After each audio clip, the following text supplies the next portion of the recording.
Hi, so I'm Anne Rimmer. I'm a B2B brand strategist and founder of Propelled. And in this film, I sit down with Nicola Hodkinson, owner and director at Seddon, a construction group, to really understand a little bit about what led them to do a brand review with me, why they chose me, and to hear about the business and some of the challenges that they were facing that needed reviewing.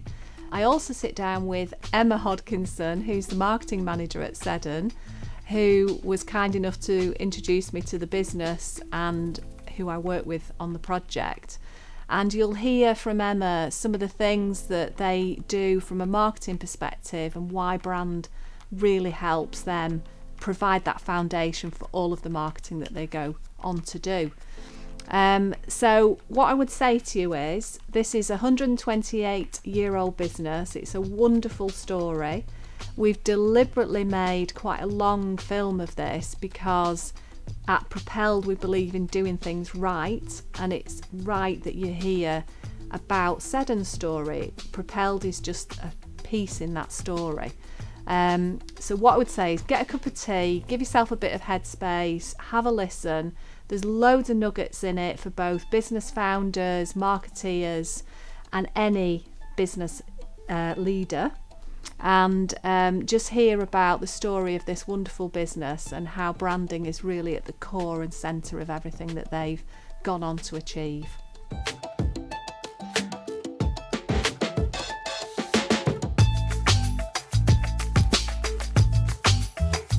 Hi Nicola, thank you so much for giving me this time to kind of share the project that we've worked on together recently. And I wanted to start by just asking you if you could just give us a bit of a potted history of Seddon today and where we are today. It'll have to be very potted because we're 128 years old, so could go on for a while. So yeah, we're 128 years old. My brothers and I are co-owners. We're fourth generation. So we've also got fifth generation in the business, so both my children, who are grown-up children, are both in the business too. So yeah, 128 years, all things construction, so house building, social house building, retrofit refurbishment for housing, but also new build extensions, decarbonisation works in our property services business, which is more around the commercial. So we've got sort of a housing side and a commercial side. We've also painter and decorators, so our painting and maintenance company, they paint and maintain for customers, but they also paint and maintain for our own projects as well. And we have an engineering services business, which is mechanical and electrical engineering. And again, they do M&E for our projects, but they also do their own projects as well. A lot of our work is around decarbonisation nowadays. Yeah. So it's about 155 million pound turnover. Northwest, so we're speaking today in Bolton. We've got branch in Bolton, Stoke-on-Trent, Derby, Birmingham, and we've got a very small office in Yorkshire. So that kind of gives you that area in and around that. So Northwest and kind of the Midlands corridor, East Midlands, down a bit south, but not too south. Yeah, that's great. Yeah, so very diverse business, very well-established business. Yeah, and as one part of the business flies, another one is setting off, and another one might have, so it's trying to get them all aligned so that they're all flying all at the same time. Yes. But the market, the sector, is very cyclical. So when you have one part of the business that is flying, you get another part of the business that might just be on that slight lull, but then it will be coming back. And a lot of our, I don't know what the figure is, but I would say near on 90% of our work is public sector, whether it's housing associations or local councils or local authorities. And a lot of our work comes through from frameworks as well. So quite public sector orientated in our sector at the minute. So what had kind of led you, after 128 years, to want to review the brand of Seddon? What was the reason that you invited me in? It came internally from our bid teams probably saying how they were answering questions about who Seddon were. And I think it's about having that one voice of who Seddon are. You can have various voices, but you have to have one overarching. Absolutely. And some of that wasn't quite how we would have have answered those questions. And when we, James, Jonathan and I took over the business sort of 14, 15 years ago, we did some brand work then because we needed to understand as a family, as the three of us, why are we in business? Why is all of our family wealth in a business? Yeah. And people ask us that all the time, and we keep going, oh, I don't know, it's just, we've inherited that. And it's difficult to answer it, I think, in that respect. So it came kind of from an internal place, and then based on when we took over the business, of us doing that piece of work ourselves, and we have something called a family council. So we have articles of how we three behave with each other and how we expect that next generation to behave, and we share that with our management teams to say this is who we are. It's called a family message, and from that came the spirit of Seddon as well. And we needed to be a little bit more organised and a bit more professional in how we were articulating that to the businesses, because over the century, the 128 years, there's always been family at the leadership part of the business, and there still is, because the three of us are still in the business, but that's not always necessarily going to be the case. So how do we future-proof the business? And the brand is our most valuable asset. Now, I've always got that, and other people didn't quite get that until we did the piece of work with you, to understand that that brand has that 128 years in it. Doesn't need to have 1897 underneath Seddon, because everybody just knows Seddon is a historical business. And sometimes that's held us back, because some people see family businesses of old being a bit grey and slow and a bit old-fashioned, whereas we wanted to represent ourselves as being very innovative and being a business of now, and how a business that's gone through all of those 4 generations has had to, and because the contracting world and house building world is very cyclical anyway, you've had to keep reinventing yourself. But the one thing that stayed the same has always been the Seddon. Yeah. So as we move our business forward, and we're the 4 of us aren't managing directors of the operational businesses, we needed to be able to have some of that narrative with those managing directors, because they're leading their teams. And you don't want to always be going, oh no, don't do that. Oh no, I don't like that. You've got to give them the autonomy. So having that piece of work with you meant that they were part of that narrative and that consultation and that understanding, because then they could get the brand, and they understood how we understood the brand, what that said to us as family members, and what we believed was sacrosanct and what was debatable. So that whole piece of work with those boards was really valuable. And it's something we'd have to keep going. You know, you have to feed your brand, you have to keep going with culture. You can't just say, oh, cracked it, sorted.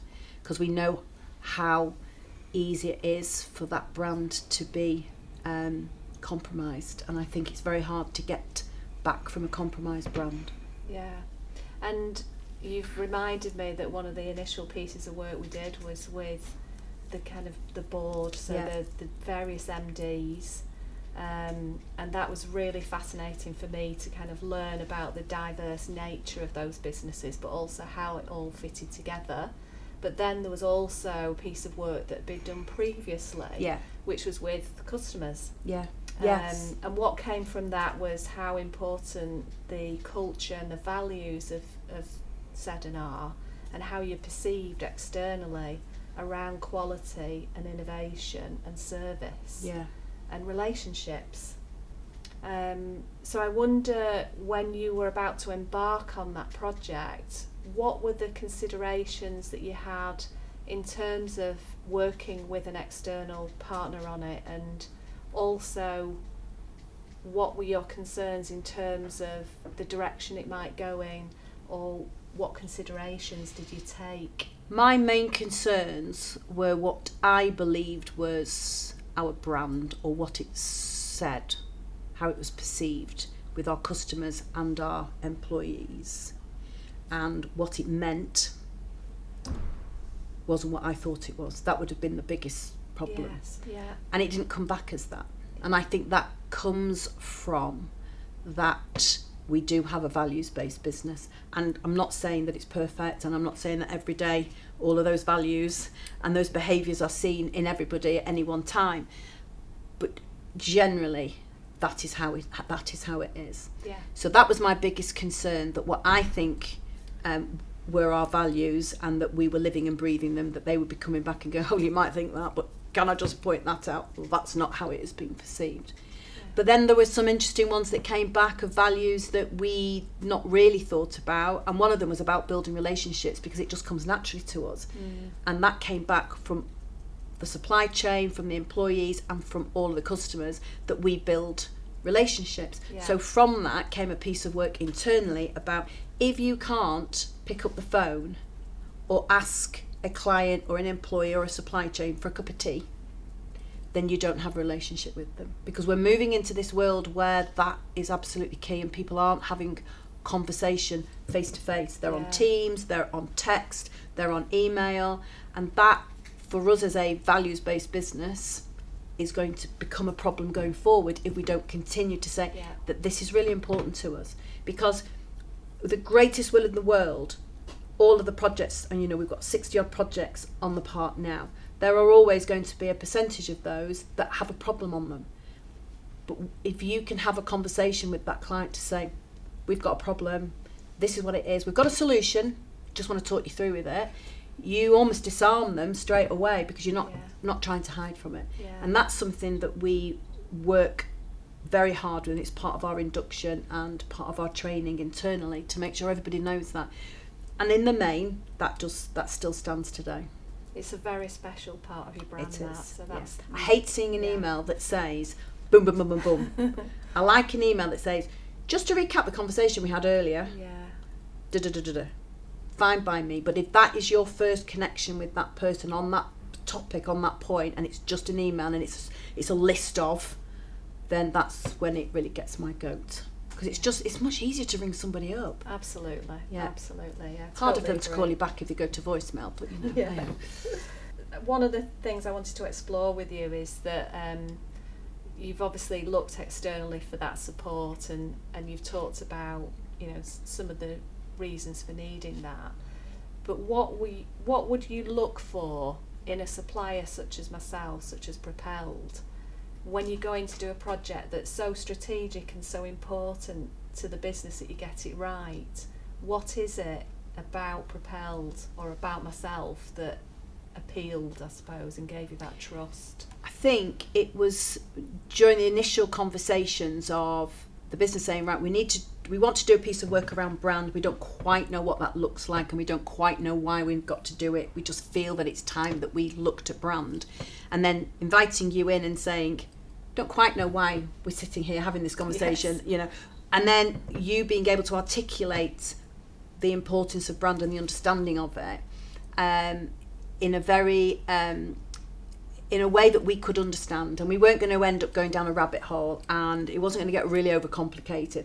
But it was actually, and this is quite funny actually, but it was actually about you building a relationship with us so that we could then build a relationship around the brand project. And I think it comes about building those relationships and having that honesty up front and that trust of how you were going to go, the questions you were going to ask, and where that was going to lead. So I'm always one of those people, if I'm opening a door, I like to see what the 3 doors are in front of me. Now, I may not know quite what's behind those 3 doors, but as long as I've got a label on them, I kind of know what to expect. So if it does open and something comes out of it, I'm a little bit more pre-warned. And you did that very well with us, because you sat us down and said, and you also did the work to say, this is where you came in and said, this is what I see your brand as being. So we thought, ooh, she's got that, because that's how we see it. Right, yes. So you'd done that kind of desktop and that understanding before coming in and sitting down with us. So yes, I think in a way that's kind of how that trust started from that get-go, from that day one. Yeah. And if you were going to describe that process that we went through over those few months, for somebody that's not been through that process, how would you describe that? It was quite an easy process, to be fair, because I'm quite emotionally intelligent. I know you shouldn't really push that foot back. I get that. I think turning that question on its head a bit more was that you were very, it was the why was very much at the forefront. And so the why from a branding expert to the why from the owners of a business then got everybody on board, because I think that's the hardest bit. So we could have been on board and you could have been on board and our comms team could have been on board, but if the rest of the management teams were going, oh, for goodness sake, well, I don't understand why we're doing this, or this is just a waste of time. They'd have come through the door, they'd have gone through the motions, but we wouldn't have actually got the value out of it. But the why was very important. This was about, we need to know that our customers and our employees and you as businesses and the supply chain understand Seddon and want to work with Seddon, regardless of anything that's happening in the sector or at government level, legislature, whatever that is. And this is why we need to do this. And we're going to make it really simple to do it. And then you created the why, and that was the first pitch to them. And then we set about planning it out. So you debunked any of their worries that we were going to open a Pandora's box, which I knew we weren't once we'd had that conversation. So you were very open and honest and accessible to those managing directors and their teams so that they could trust you as well. No, I mean, that's, you've got to, haven't you, so that everybody feels part of it and they get it. There's no surprises. One of the aspects of it was looking at the structure.